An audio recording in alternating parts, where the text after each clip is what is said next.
आज विधान परिषदेमध्ये सत्तारूढ पक्षाच्या वतीने शेतकऱ्यांना अवकाळी पाऊस झाल्यानंतर जी काही नुकसान भरपाई द्यायची याच्या संदर्भामध्ये एक प्रस्ताव आणलेला आहे। केंद्र सरकार आणि राज्य सरकारने शेतकऱ्यांना कशी भरीव मदत केली त्याबद्दल या सरकारचा चांगल्या कामगिरीबद्दलचा उल्लेख या ठिकाणी 260 अन्वये केलेला आहे। अवकाळी पावसाच्या मध्ये 32,000 कोटीचा पॅकेज अशा वेगवेगळ्या प्रकारच्या योजना त्यांनी त्या ठिकाणी जाहीर केल्या।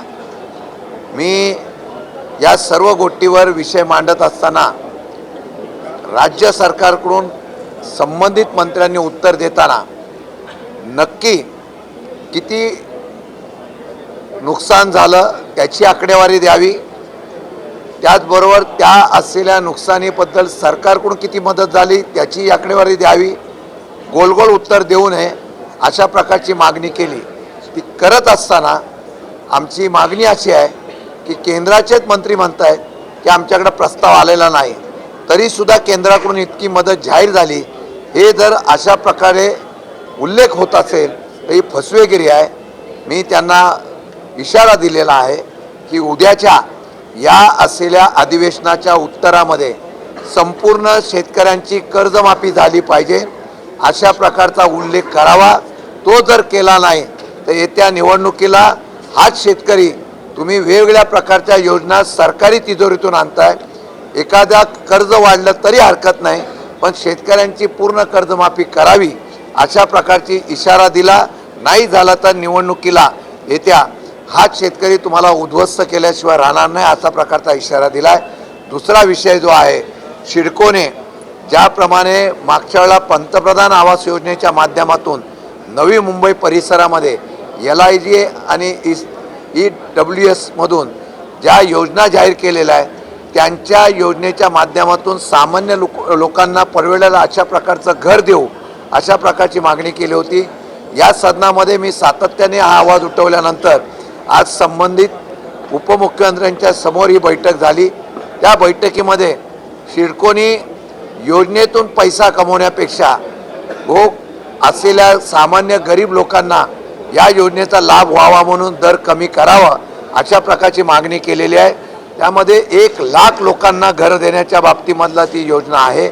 त्यामध्ये बाजार मूल्यांकना बरोबर ती दर देण्याच्या बाबतीमधला हरकत आम्ही घेतलेली आहे।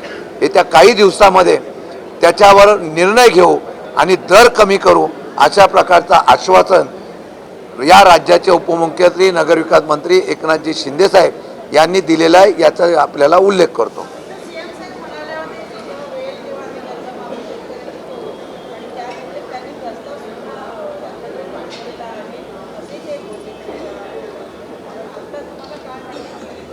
मी हाच मुद्दा मांडलेला आहे। जर तुम्ही सांगितलंय आम्ही कर्जमाफी करतो तर कर्जमाफी करावी। 6 महिन्यामध्ये साधारणतः 1300 ते 2000च्या दरम्यान शेतकऱ्यांनी आत्महत्या केलेल्या आहेत। रोज शेतकरी आत्महत्या करतोय। या आत्महत्या नसून तुम्ही दिलेल्या आश्वासनाची पूर्तता जर झाली असती तर शेतकऱ्यांनी आत्महत्या केली नसती। हा सरकारच्याकडून झालेला खून आहे असं मी समजून त्यांना उद्याच्या अधिवेशनामध्ये उत्तरामध्ये कर्जमाफी कधी करणार आणि काय करणार याचा खुलासा मागितलेला आहे। त्यांनी तर दिला नाही तर आम्ही सभागृहामध्ये त्याच्याबद्दल आवाज परत उठवणार आहोत।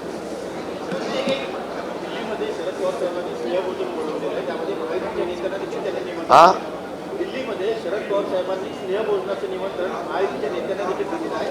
अजितदादा पवार यांच्या नेत्यांना देखील बोलवलेलं आहे। असं आहे की आदरणीय पवार साहेबांचा वाढदिवस हा 12 तारखेला होतोय। 12 तारखेला होत असताना दिल्लीतल्या शेवटी हा वाढदिवसाचा कार्यक्रमाच्या निमित्ताने एक स्नेहभोजनाचा कार्यक्रम आहे, त्यामुळे सर्व पक्षीय नेत्यांना बोलवलेलं आहे।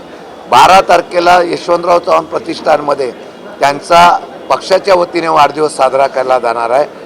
85 वर्ष पूर्ण झाल्यानंतर त्या नेत्याचे अनेक असलेल्या पक्षाच्या असलेल्या नेत्यांबरोबर त्यांचा संबंध आहे, त्याचा एक कार्यक्रम हा आहे, त्याला काही वेगळ्या प्रकारचं राजकीय वलय नाही। त्याचा वेगळा अर्थ लावू नये.